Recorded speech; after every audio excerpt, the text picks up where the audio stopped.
지역구의 이철규입니다. 우리 박상훈 병무청장님께 질의 좀 하겠습니다.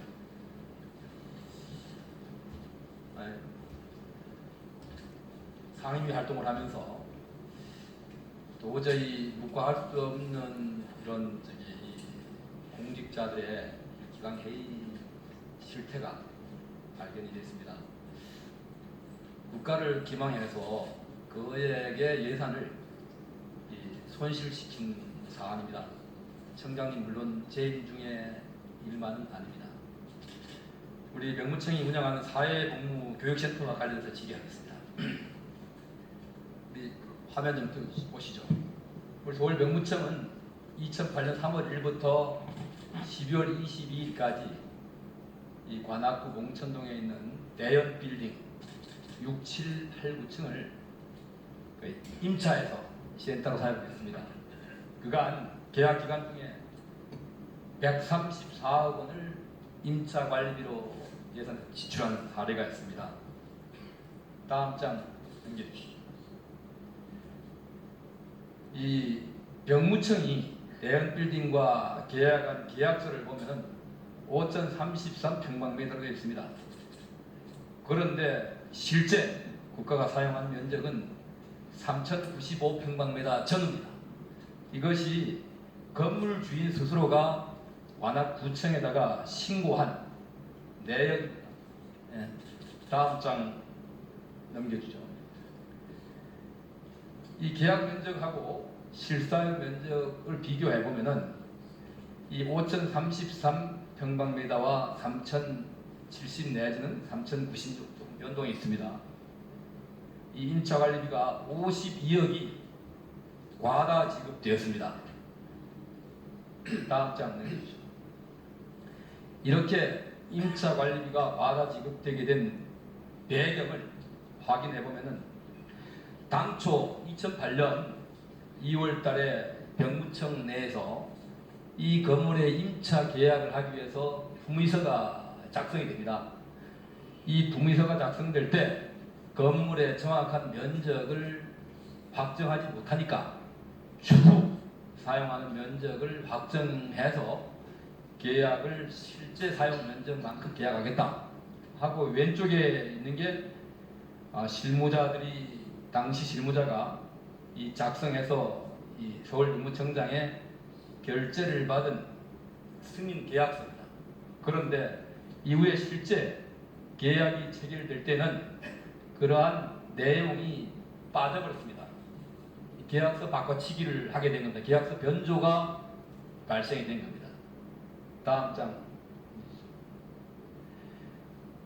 단순히 면적뿐만 아니라 계약 조건을 볼 것 같으면 당시 병무청이 사용하던 7, 8, 9층을 지금은 마찬가지로 우리 국가, 우리 정부의 산하기관인 복지부의 보건복지인력개발원이 6, 7층 전부와 8층 절반을 사용하고 있는데 한 평당 임차료가 11만 5천 원 관리비까지 포함했어요. 당시에 병무청이 사용할 당시에는 8년 전임에도 불구하고 15만 8천 원의 계약을 하게 됩니다. 임차료가 지금하고 단순 비교해도 37% 넘게 이 과다 책정이 됐습니다. 다음 장 넘겨주시죠. 현재 이 주변 빌딩의 임대료 시세를 볼 것 같으면은 8년 후인 오늘 이 시점에도 대개 11만 원 전, 또 조금 위치가 못한 곳은 7만 5천 원까지 임대관리비까지 이렇게 시세가 형성되어 있습니다. 그럼에도 불구하고 2008년도에 서울병무청은 15만 8천 원이라는 이 비싼 임차료를 지불하면서 대형 빌딩을 임차에 사용하게 됩니다. 다음 장 넘겨주죠. 여기서 보면은 어떤 문제가 있었느냐. 계약을 체결할 때 관리 감독자들이 무지하고 관심이 없어서인지 몰라도 또는 아니면은 실무자와 결탁이 됐든 간에 최종 계약서 내용을 확인하지 않고 결제가 이루어졌습니다. 또한 이 건물은 당시에 부층이 없던 건물입니다. 구청이 등기부 등본은 물론이고 건축물 대장에도 이 구청이라는 건물이 존재하지 않았다. 그해 10월에서야 건축물 대장에 이 건물이 등재되게 됩니다. 그렇다면은 실존하지 않은 건물, 특히나 이 국가계약법에는 등기가 되거나 준공되지 아니한 건물을 임차해서도 안 되지만 또한 사용해서도 안 됩니다. 불법을 방조하는 행위가 되기 때문에 그렇습니다. 또한 당시에 이 계약에 최소한도 공인중개사라든가 법무사는 충분히 이 내용을 알 수 있었음에도 불구하고 여기에 대해서 문제를 제기하지 않았습니다. 이거는 서울 병무청뿐만 아니라 건물주, 더 나가서 여기 관여했던 모든 사람들이 최소한도 함께 공모하고 공모하지 않고는 이루어질 수 없는 잘못이 발생된 것입니다. 뒷장면. 이 사건과 관련해서 지난 3월 감사원이 감사 결과를 전부는 아니지만 예산이 과다 지출됐다는 부분에 대해서 지적을 했습니다. 그럼에도 불구하고 병무청은 당시의 계약 담당 직원이었던 6급 직원 한 사람을 강등 처분하는 것으로 종결을 했습니다. 또한 강등 처분받은 담당 직원도 소청을 해서 정직 3개월로 감경이 됐습니다. 지난번에 우리 상임위 활동 때 지난 2015년 예산 결산을 하면서 본 의원이 이 문제에 대해서 강하게 지적을 하자 감사원에서 징계 요구만 있었기 때문에 담당자 징계만 요구받았기 때문에 이렇게 조치했습니다 하고 답변을 하셨는데 이후에 감사원으로부터 지적을 받고 난 다음에 병무청이 한 것은 담당 직원의 징계 조치밖에 없었습니다. 수사 의뢰를 요구했음에도 불구하고 계속 미루다가 8월 19일에야 관악 경찰서에다가 수사 의뢰를 합니다. 하는데 수사 의뢰도 이 전체 사건에 대해서 수사를 해달라고 의뢰하는 게 아니라 담당 직원과 건물주의 유착이 있는지 이 부분에 한정해가지고 확인을 해달라고 요구를 했습니다. 이건 수사를 의뢰한 것이 아니라 수사기관이 흥신소의 역할을 해달라고 부탁한 것밖에 안 됩니다. 본의원실에서 강력히 지적을 하고 시정을 촉구하자 마지못해 지난 9월 29일 날 서울중앙지방검찰청에다가 다시 수사를 요청하기에 이릅니다. 이런 일련의 과정을 보면서 이 본의원은 통탄하지 않을 수가 없었습니다.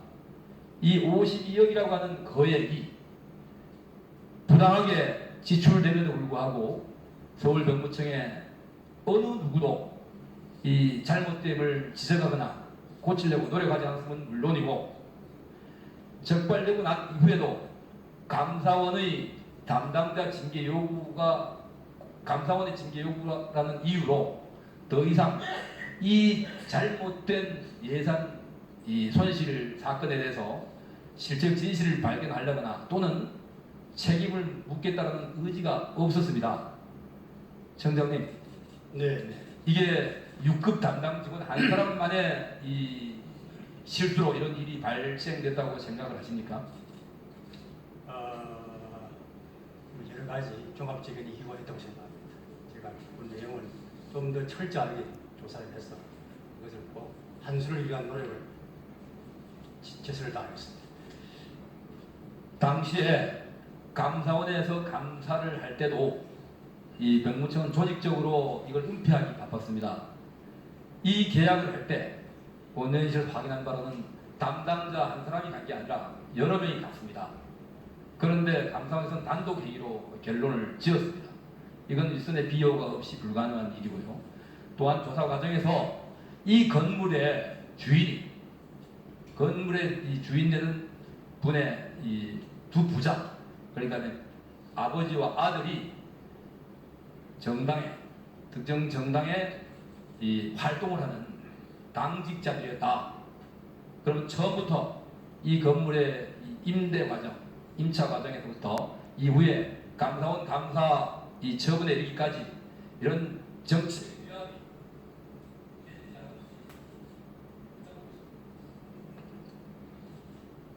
정치적인 위압은 뭐 저희가 좀 아직 확인하기가 제한되는 부분이 있고요. 지금 이제 이 사안에 대해서 저희가 행정소송도 제기해놨고 또 관련자를 고발도 그리고 아까 발표하신 대로 지금 이제 수사를 우리 해서 진행 중에 있으니까 이 내용은 철저하게 사실관계를 규명해서 보고를 드리도록 하겠습니다.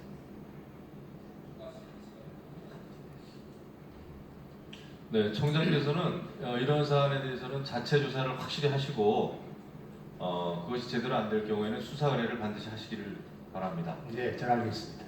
예, 이철규 의원님 수고하셨습니다. 다음은 존경하는